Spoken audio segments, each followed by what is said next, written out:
Isang gabi, pumunta ang isang 33 taong gulang na lalaki sa opisina ng kanyang doktor. Hindi dahil sa sakit, hindi dahil sa presyo ng dugo, at hindi dahil sa anumang pisikal na reklamo.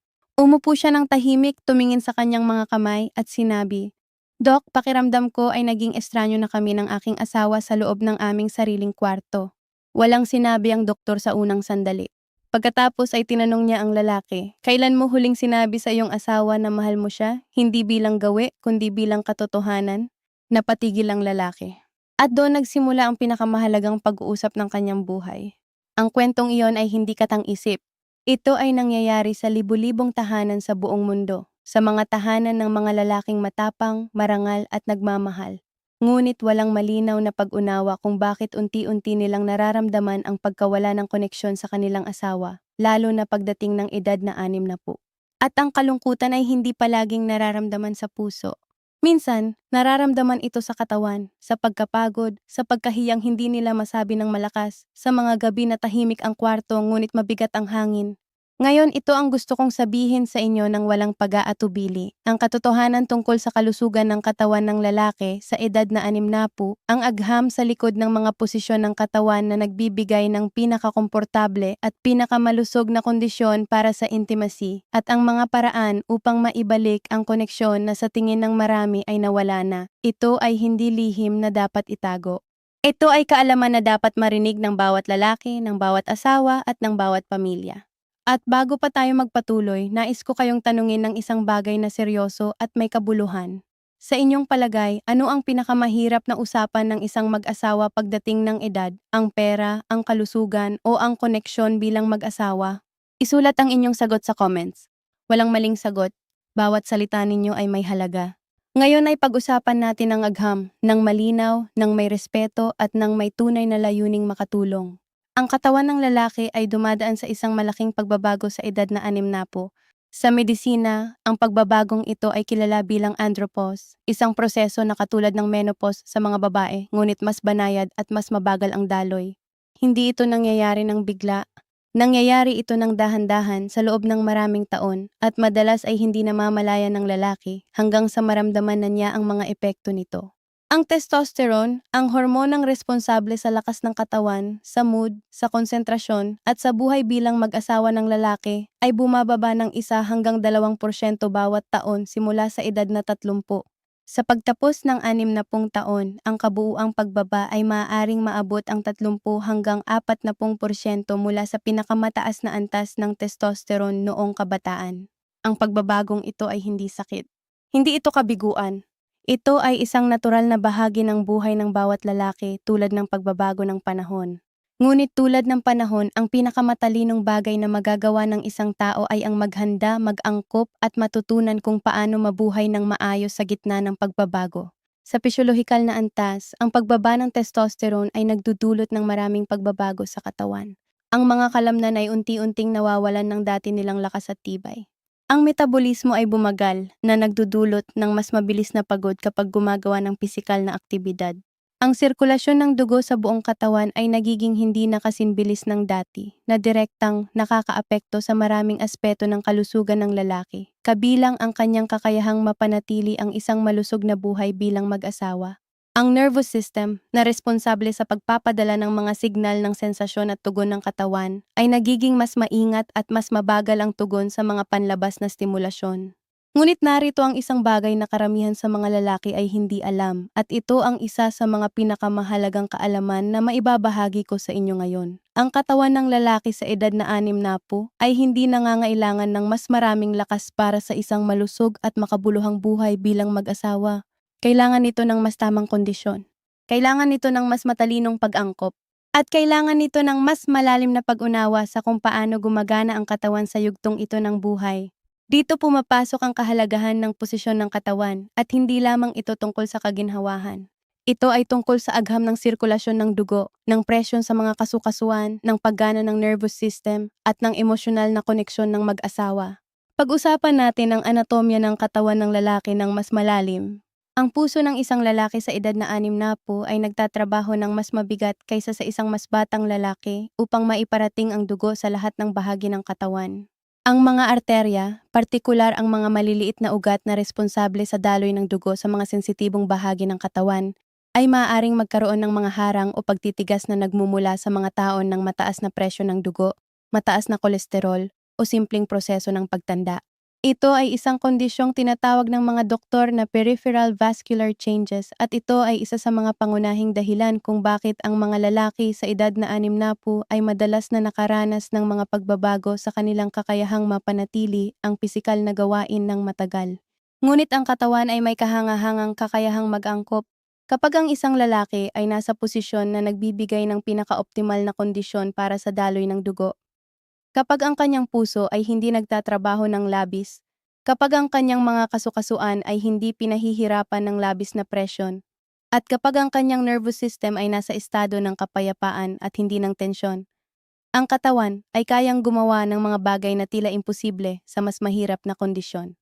Ito ang prinsipyo sa likod ng tinatawag ng mga espesyalista sa sexual health na positional optimization para sa mga mas matatandang lalaki. Hindi ito isang espesyal na technique. Hindi ito isang mahiwagang posisyon.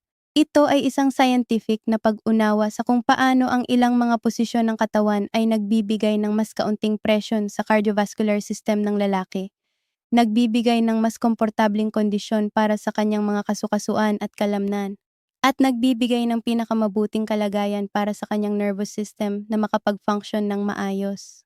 Hayaan ninyo akong ipaliwanag ito ng mas konkreto. Kapag ang isang lalaki sa edad na 60 ay nasa posisyon na naglalagay ng labis na presyon sa kanyang mga braso, binti o likod, posisyon na nangangailangan ng malaking pisikal na lakas at pagtitiis, ang kanyang puso ay napipilitang magtrabaho ng husto upang maiparating ang dugo sa lahat ng aktibong kalamnan. Ito ay nagdudulot ng mabilis na pagod, pagbaba ng konsentrasyon at madalas ay premature na pagtatapos ng aktibidad. Sa kabilang banda, kapag ang lalaki ay nasa posisyon na ang kanyang puso ay nasa pantay na antas ng kanyang katawan, kapag ang kanyang malalaking kalamnan ay nakarelax, at kapag ang kanyang sistema ng paghinga ay malaya, ang kanyang cardiovascular system ay gumagana ng mas mahusay, ang daloy ng dugo ay mas maayos, at ang kanyang kakayahang mapanatili ang aktibidad ay makabuluhang napabuti. Ngayon ay nais kong ibahagi ang opinyon ng isang eksperto. Si Dr. Abraham Morgenthaler, isang kilalang urologist at sexual health specialist mula sa Harvard Medical School, ay nagsabi sa maraming pagkakataon na ang karamihan sa mga lalaking nagdurusa sa mga isyong nauugnay sa kanilang buhay bilang mag-asawa pagdating ng edad ay hindi nagdurusa dahil sa isang tunay na medikal na kondisyon. Nagdurusa sila dahil sa kakulangan ng tamang kaalaman tungkol sa kanilang katawan at sa kawalan ng tamang pamamaraan na angkop sa kanilang kasalukuyang pisyolohikal na estado. Ang mensahe ni Dr. Morgenthaler ay malinaw. Ang pag-angkop, hindi ang pagsuko, ang tamang tugon sa pagbabago ng katawan. Ito ay isang mensahe na dapat marinig ng bawat lalaki na nagtatanong kung bakit nagbabago ang kanyang katawan at kung ano ang maaari niyang gawin tungkol dito. Ngayon, pag-usapan natin ang nervous system at ang papel nito sa buhay bilang mag-asawa ng lalaki sa edad na 60. Ang nervous system ng tao ay nahahati sa dalawang pangunahing bahagi. Ang sympathetic nervous system na responsable sa fight or flight na tugon ng katawan at ang parasympathetic nervous system na responsable sa rest and digest na estado ng katawan. Para sa isang malusog na buhay bilang mag-asawa, ang parasympathetic nervous system ang kailangang mangibabaw. Kapag ang katawan ay nasa estado ng relaksasyon, ng kaligtasan at ng emosyonal na koneksyon, ang parasympathetic system ang nagkokontrol. At sa ilalim ng kontrol ng sistemang ito, ang lahat ng pisyolohikal na prosesong kinakailangan para sa isang malusog na intimacy ay nagaganap ng natural at mahusay. Ang problema para sa maraming lalaki sa edad na 60 ay ang kanilang katawan ay madalas na nasa sympathetic state, ang estado ng tensyon, ng alalahanin, ng presyon. Maaaring ang dahilan ay ang trabaho, ang pamilya, ang kalusugan, o ang simpleng pangamba tungkol sa kanilang kakayahan bilang asawa. Ano man ang dahilan, ang resulta ay pareho. Ang katawan ay naghahanda para sa labanan, hindi para sa koneksyon. At sa ganitong estado, ang lahat ng pisyolohikal na proseso na kinakailangan para sa isang malusog na intimacy ay nahihirapang magsimula. Narito ang kahalagahan ng posisyon ng katawan sa kontekstong ito. Ang ilang mga posisyon ng katawan ay natural na nagtataguyod ng parasympathetic na estado, nagpapababa ng presyon sa puso, nagpapahinga ng malalaking kalamnan, at nagbibigay ng senyales sa utak na ligtas ang kapaligiran at maaari itong mag-relax. Kapag ang katawan ay nasa mga posisyong ito, ang nervous system ay mas madaling lumipat mula sa estado ng tensyon patungo sa estado ng koneksyon. Ang posisyon na may pinakamataas na katanyagan sa pananaw ng agham ng kalusugan para sa mga lalaking 60 pataas ay ang tinatawag na lateral decubitus position o ang pagkahiga sa gilid. Sa posisyong ito, ang puso ng lalaki ay nasa pantay na antas ng kanyang katawan. Ang malalaking kalamnan ng kanyang likod at binti ay nakarelax. Ang presyon sa kanyang mga kasukasuan ay minimal at ang kanyang sistema ng paghinga ay malaya at hindi nakakulong. Ang posisyong ito ay nagbibigay ng pinaka-optimal na kondisyon para sa daloy ng dugo, para sa paggana ng nervous system, at para sa emosyonal na koneksyon ng mag-asawa. Ngunit hindi lamang ang pisyolohiya ang pinag-uusapan natin dito. Ang emosyonal na dimensyon ng posisyong ito ay kasing halaga ng pisikal. Kapag ang mag-asawa ay nakaharap sa isa't isa sa posisyong ito, ang kanilang mga mukha ay nasa parehong antas. Nakikita nila ang mga mata ng isa't isa. Naririnig nila ang bawat hinga ng isa't isa. Nararamdaman nila ang init ng katawan ng isa't isa nang walang pisikal na hadlang. Sa neurological na antas, ang ganitong malapit na proximity ng mga mukha ay nagtitrigger ng paglalabas ng oxytocin, ang hormonang madalas na tinatawag na bonding hormone o love hormone sa utak ng magkabilang kasosyo. At ang oxytocin ay hindi lamang nagpapalakas ng emosyonal na koneksyon. So ito ay nagpapababa rin ng presyo ng dugo, nagpapababa ng antas ng cortisol o stress hormone, at nagpapalakas ng immune system. Ito ang agham ng koneksyon. At ito ang dahilan kung bakit ang mga mag-asawang nag-aangkop sa posisyong ito ay madalas na naguulat ng mas malalim at mas makabuluhang karanasan bilang mag-asawa kaysa sa kanilang mas batang taon. Hindi dahil mas malakas na ang kanilang katawan, kundi dahil mas malalim na ang kanilang koneksyon. Ngayon, nais kong pag-usapan ng isang bagay na madalas na hindi pinag-uusapan sa mga talakayan tungkol sa kalusugan ng lalaki sa edad. Ang papel ng komunikasyon sa pagitan ng mag-asawa. Sa pananaw ng relationship psychology, ang komunikasyon ay hindi lamang isang tool para sa paglutas ng mga hindi pagkakaunawaan. Ito ay isang pangunahing bahagi ng emotional at pisikal na intimacy ng mag-asawa. Ang mga mag-asawang nagtataglay ng bukas at komportableng komunikasyon tungkol sa kanilang pisikal at emosyonal na pangangailangan ay mas malamang na mahanap ang mga solusyon na gumagana para sa kanila bilang isang team, kasama na rito ang pag-angkop ng mga posisyon at gawin na angkop sa pagbabago ng katawan. Ngunit sa kulturang Pilipino at sa maraming kulturang Asyano, ang pakikipag-usap tungkol sa intimacy sa pagitan ng mag-asawa ay madalas na nahihirapan. May takot sa pagkakamali, may hiya, may pangamba na maaring masaktan ang damdamin ng kasosyo. At sa maraming kaso, ang katahimikan na ito ay siyang nagdudulot ng mas malaking distansya kaysa sa anumang pisikal na issue. Ito ang nais kong sabihin ng direkta. Ang pagsasalita sa iyong asawa tungkol sa pagbabago ng iyong katawan, sa iyong mga pangangailangan, at sa iyong mga nais ay hindi kahinaan. Ito ay isang gawa ng pagmamahal. Ito ay isang gawa ng respeto. At ito ay isang gawa ng katapangang mas mataas kaysa sa anumang pisikal na lakas. Narito na ang oras para sa isang mahalagang pahayag. Bilang isang profesional sa kalusugan at edukasyon, nais kong ipaalala sa inyong lahat. Ang video na ito ay para lamang sa layunin ng impormasyon at kaalaman. Hindi ito kapalit ng tunay na medical na payo mula sa inyong doktor o sa isang lisensyadong profesional sa kalusugan. Kung mayroon kayong mga alalahanin tungkol sa inyong kalusugan, sa inyong katawan o sa inyong buhay bilang mag-asawa, mangyaring kumonsulta sa isang kwalipikadong doktor o espesyalista. Ang bawat katawan ay natatangi at ang pinakaangkop na payo ay ang payo na personal at tiyak para sa inyong sitwasyon. Ngayon, ituloy natin ang ating aralin. Pag-usapan natin ang papel ng mga hormone sa emosyonal na koneksyon ng mag-asawa, lalo na para sa mga lalaking 60 pataas. Ang testosterone ay hindi ang tanging hormone na mahalaga sa buhay ng mag-asawa ng lalaki. Mahalaga rin ang oxytocin, ang serotonin at ang dopamine, tatlong hormone na malapit na nauugnay sa kaligayahan, sa koneksyon at sa kasiyahan. Ang kawili-wiling bagay ay ang mga hormonang ito ay hindi bumababa ng ganoon kabilis tulad ng testosterone habang tumatanda ang isang lalaki. At ang kanilang paggana ay maaring mapalakas, hindi sa pamamagitan ng gamot kundi sa pamamagitan ng tamang gawi, ng tamang kapaligiran, at ng tamang emosyonal na koneksyon. Ang dopamine, halimbawa, ay ang hormone ng anticipation at reward.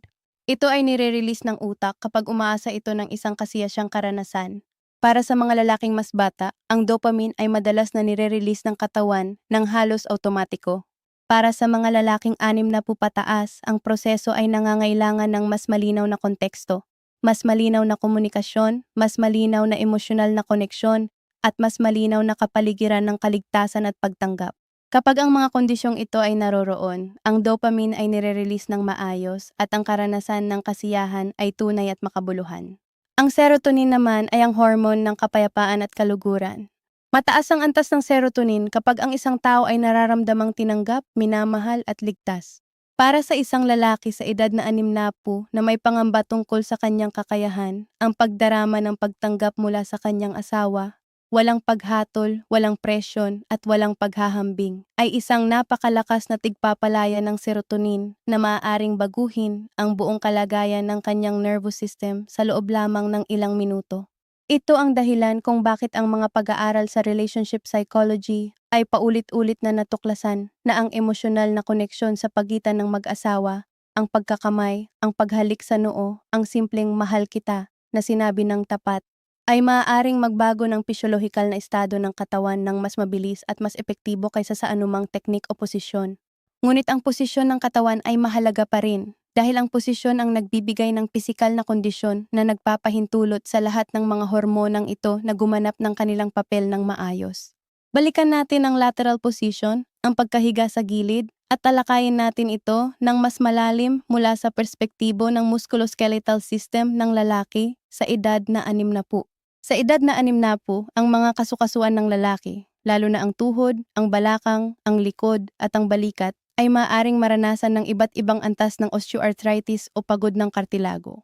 Ito ay isang karaniwang kondisyon na nakakaapekto sa higit sa 50% ng mga lalaking 60 pataas ayon sa mga datos ng World Health Organization.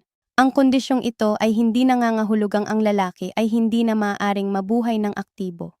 Nangangahulugan lamang ito na ang mga posisyon na naglalagay ng labis na presyon sa mga kasukasukong ito ay magdudulot ng sakit at pagkaantala na makakasagabal sa isang malusog na karanasan ng intimacy. Sa lateral na posisyon, ang presyon sa mga kasukasuan ay ipinamamahagi ng pantay at natural sa buong katawan.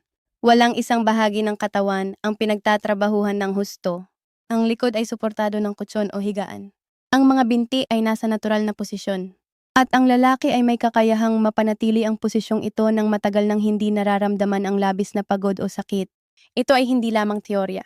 Ito ay sinusuportahan ng mga pag-aaral sa sexual medicine na natuklasan na ang mga lalaking may arthritis o musculoskeletal na issue ay nag-uulat ng mas komportable at mas kasiyasyang karanasan kapag ginamit nila ang mga posisyon na nagbibigay ng pinakamabuting suporta sa kanilang katawan. Ngayon, pag-usapan natin ang isang aspeto ng paksang ito na madalas na hindi tinatrato ng may sapat na seryosidad, ang papel ng emosyonal na kahandaan ng lalaki. Sa sikolohiya ng intimacy, ang emosyonal na kahandaan ay tinatawag na psychological arousal. At ito ay kasing halaga ng pisikal na kahandaan, kung hindi man mas mahalaga. Para sa isang lalaki sa edad na 60, ang emosyonal na kahandaan ay nangangailangan ng ilang mahahalagang kondisyon: ang pakiramdam ng kaligtasan sa kanyang relasyon, ang kawalan ng paghatol mula sa kanyang asawa, ang pagkakaroon ng sapat na pahinga at enerhiya, at ang isang malinaw na isipan na hindi naliligaw sa mga alalahanin at responsibilidad. Ang mga kondisyong ito ay hindi laging naroroon sa isang natural na paraan. Madalas, ang mga lalaki sa edad na 60 ay may mas maraming responsibilidad, mas maraming alalahanin, at mas kaunting pahinga kaysa noong sila ay mas bata. Ang katrabaho ng trabaho, ang pamamahala ng kalusugan, ang pag-aalaga sa mga anak o apo, at ang maraming iba pang bagay ay maaaring pumatak sa isip ng lalaki kahit sa mga sandali na dapat sana ay para sa kanyang asawa. Ito ang dahilan kung bakit ang pag-aaral kung paano lumipat ng isip, kung paano ilagay sa gilid ang mga alalahanin at maging ganap na naroroon sa sandali, ay isa sa pinakamahalagang kasanayan na maaaring paunlarin ng isang lalaki para sa kalusugan ng kanyang relasyon. Sa medisina, ang kakayahang ito ay kaugnay ng prefrontal cortex ng utak, ang bahagi ng utak na responsable sa pagpaplano, sa pagpapigil ng mga pag-iisip, at sa pagbibigay ng atensyon. Sa pamamagitan ng mindfulness practices, ng regular na ehersisyo, at ng maingat na pamamahala ng stress, ang kakayahan ng prefrontal cortex na ipos ang mga alalahanin at maging ganap na naroroon ay maaring mapalakas. At kapag ang isang lalaki ay ganap na naroroon, kapag ang kanyang isipan ay nasa sandali, sa kanyang asawa, sa kanilang koneksyon, ang kanyang katawan ay sumusunod. Ang nervous system ay nagre-relax. Ang mga hormone ay gumaganap ng kanilang papel. at ang karanasan ay nagiging totoo at makabuluhan. Ngayon, hayaan akong ibahagi ang perspektibo ng agham sa isang mito na kailangang buwagin. Maraming lalaki sa edad na 60 ay naniniwala na ang bilis ay katumbas ng kakayahan, na ang matagal na aktibidad ay katumbas ng tagumpay. Ito ay isang mito na hindi lamang mali sa siyentipikong paraan, kundi nakakapinsala pa sa kalusugan ng relasyon ng mag-asawa. Ang agham ng sexual health ay malinaw. Ang kalidad ng karanasan ng intimacy ay hindi natutukoy ng tagal ng pisikal na aktibidad. Natutukoy ito ng emosyonal na koneksyon, ng pisikal na kasiyahan ng magkabilang kasosyo at ng kabuuang karanasan ng pagiging malapit, ng pagiging ligtas at ng pagiging minamahal.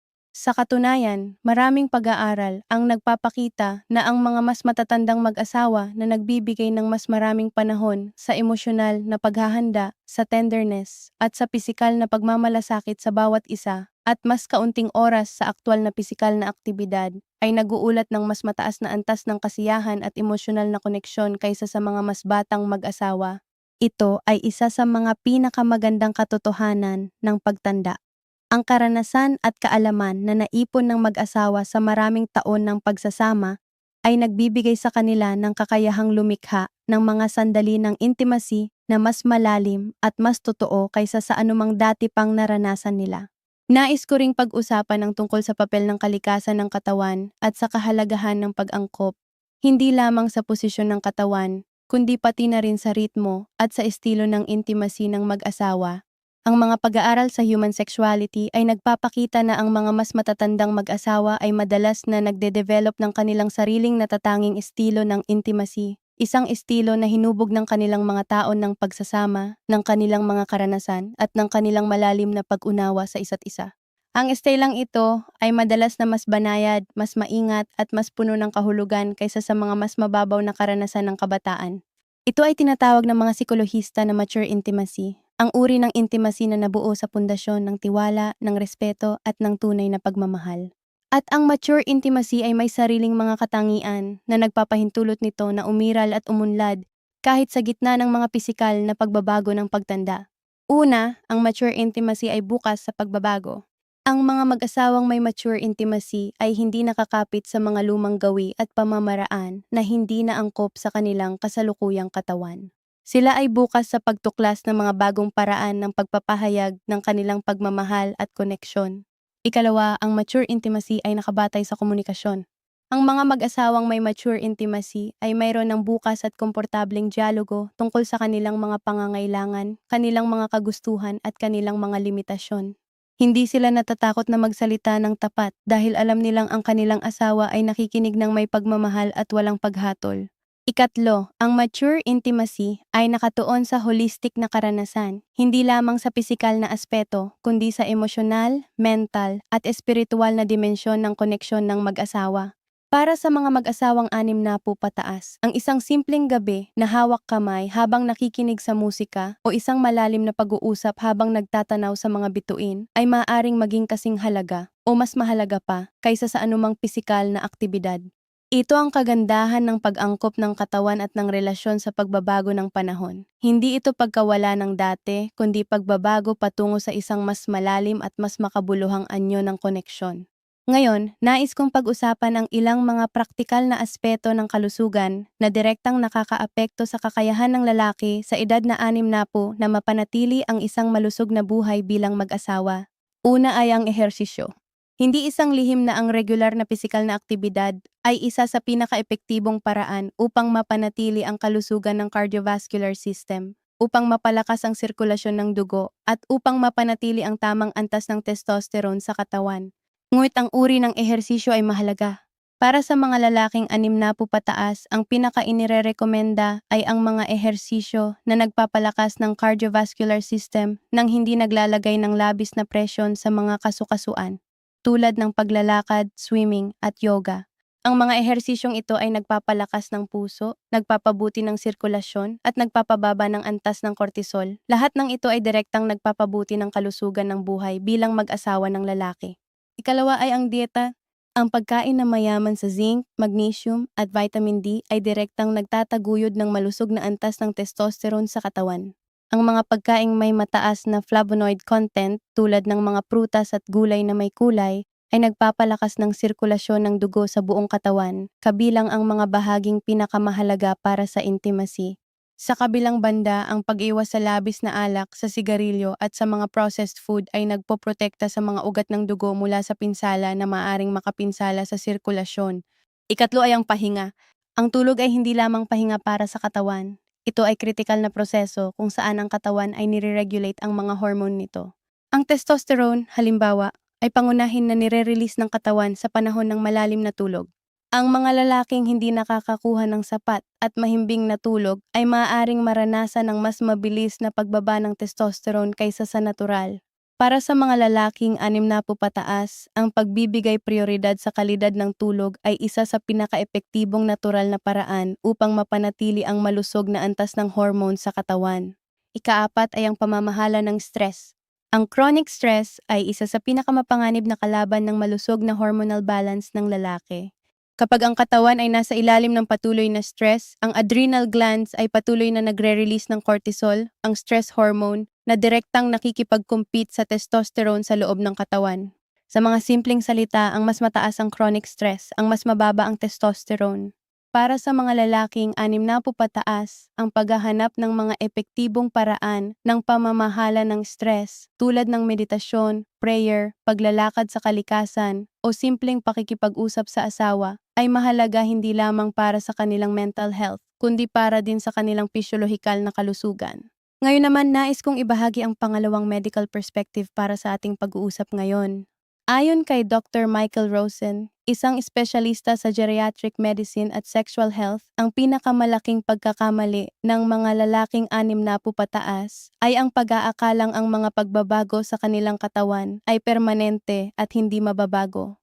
Ang katawan ng lalaki sa edad na 60 ay may kamanghamanghang kapasidad ng pag-angkop, sabi ni Dr. Rosen. Kapag binigyan ng tamang kondisyon, ang tamang ehersisyo, ang tamang pagkain, ang tamang pahinga, at ang tamang emosyonal na suporta, ang katawan ay kayang mag-function sa antas na maaring magulat sa marami. Ang mensahe ni Dr. Rosen ay simple ngunit malakas, huwag sumuko. Angkupin, matuto, at patuloy na mamuhunan sa iyong kalusugan at sa iyong relasyon. Pag-usapan natin ang isang bagay na madalas na nakakalimutan sa mga talakayan tungkol sa kalusugan ng lalaki, ang kahalagahan ng pagpapahalaga sa sarili at ng positibong imahe ng katawan. Para sa maraming lalaki sa edad na 60, ang mga pagbabago ng katawan ay maaaring maging pinagmumulan ng kahihiyan, ng pagkabigo at ng mababang tiwala sa sarili.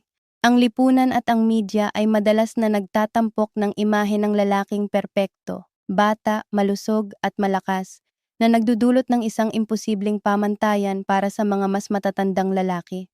Ang epekto ng mga imaheng ito sa sikolohiya ng lalaki ay hindi dapat maliitin.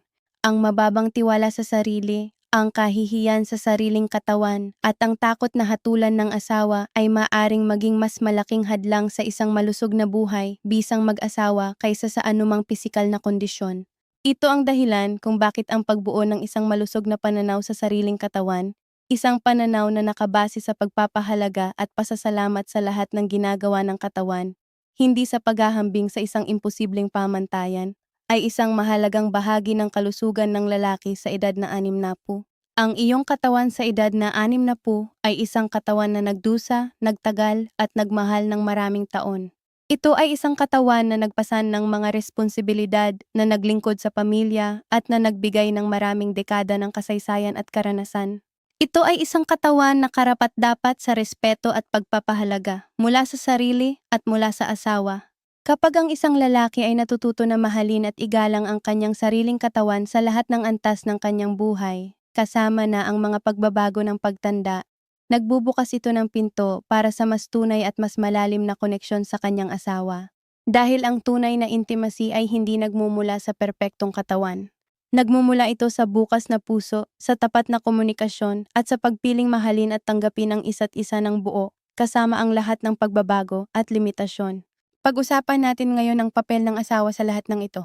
Sa pag-aaral ng relationship dynamics, ang asawa ng lalaking nasa edad na 60 ay may napakahalaga at napakalakas na papel sa kalusugan ng kanilang buhay bilang mag-asawa.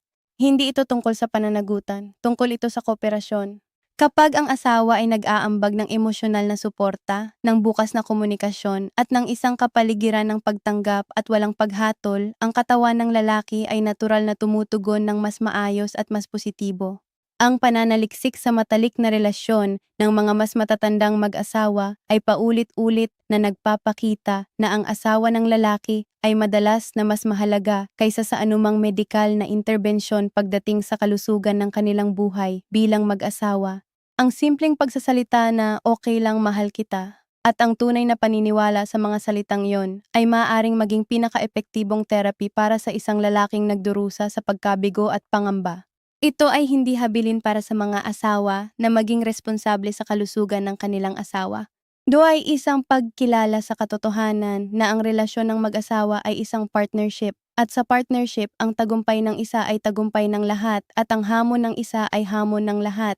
Para sa mga babae na nanood ng video na ito, ang inyong asawa ay maaaring hindi nagsasalita tungkol sa kanyang mga pangamba at pagbabago. Ang karamihan sa mga lalaki, lalo na sa kulturang Pilipino, ay sinanay na maging matibay, walang reklamo at walang ipinakikitang kahinaan.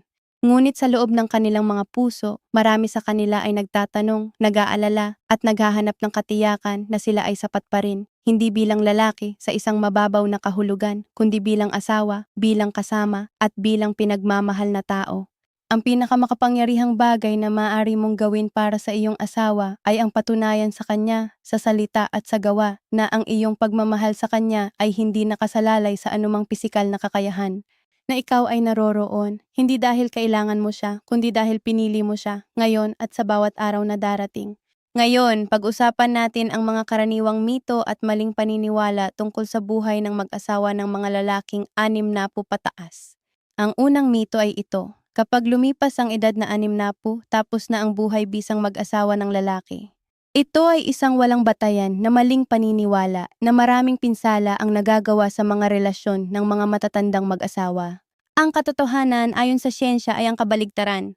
Ang maraming pag-aaral, kabilang ang mga isinagawa ng Kinsey Institute at ng American Association of Retired Persons, ay nagpapakita na ang isang malaking bahagi ng mga lalaking 60 hanggang 70 at higit pa ay nagpapanatili ng aktibong buhay bilang mag-asawa at nag-uulat ng mataas na antas ng kasiyahan at emosyonal na koneksyon sa kanilang mga asawa.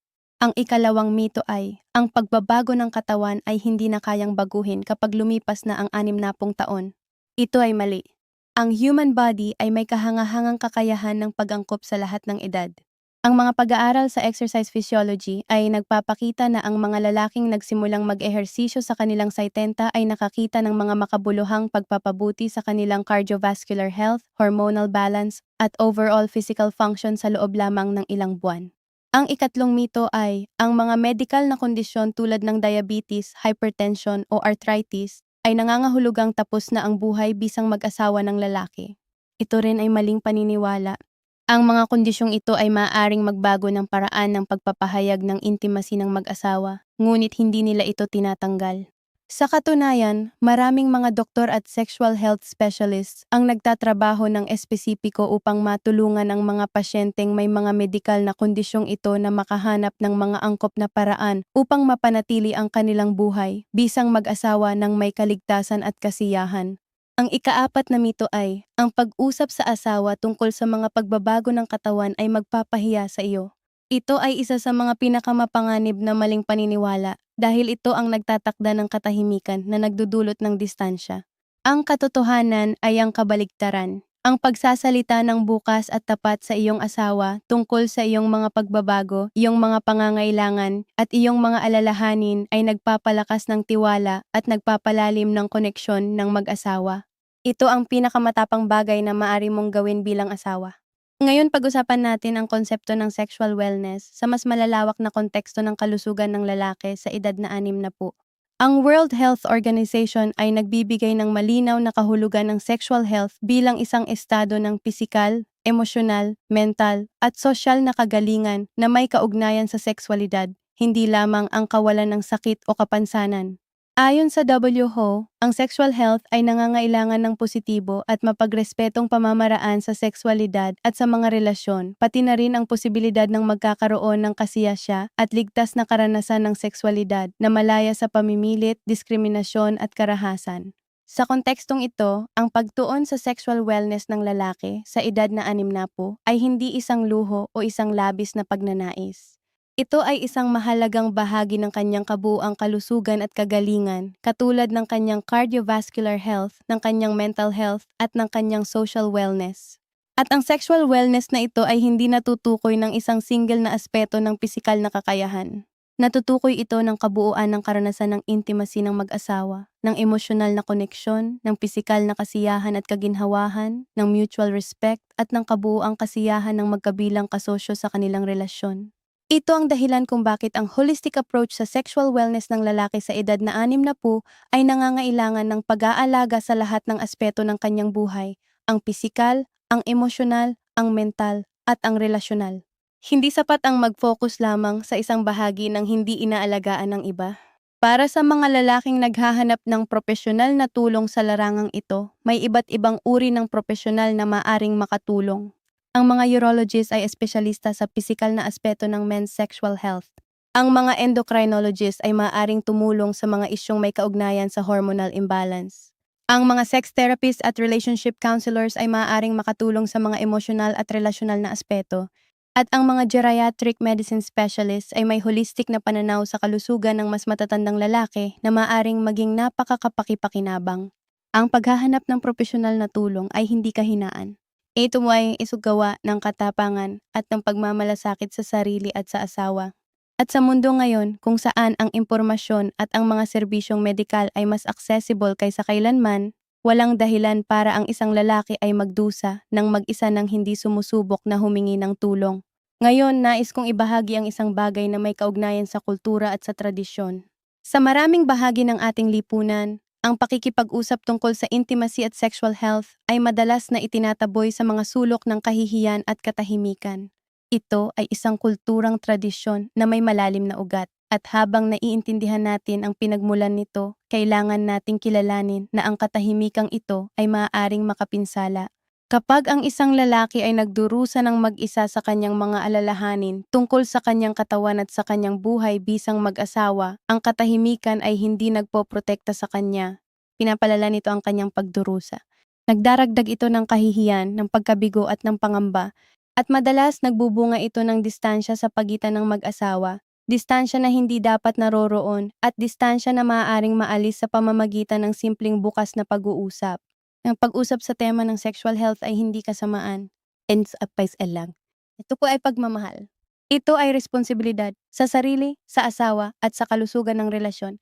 At sa pamamagitan ng mga videos tulad ng isa na inyong pinanood ngayon, umaasa akong maaari tayong unti-unting magbago ng kulturang ito, hindi sa pamamagitan ng pagiging walang galang, kundi sa pamamagitan ng pagiging mas bukas, mas mapagkomunika, at mas mapagmalasakit sa isa't isa. Pag-usapan natin ngayon ang isang huling aspeto na hindi ko nais na lumipas ng hindi na pag-usapan, ang espiritual at philosophical na dimensyon ng intimacy sa pagtanda. Para sa maraming tao, ang intimacy ay hindi lamang isang pisikal na gawain o isang biological na proseso. Ito ay isang pagpapahayag ng pagmamahal, isang paraan ng pagsasabi sa asawa, narito ako, kasama kita, mahal kita. Ito ay isang pagpapahayag ng tiwala, isang pagbubukas ng sarili sa ibang tao sa pinaka-vulnerable na paraan. At ito ay isang pagpapahayag ng pangako.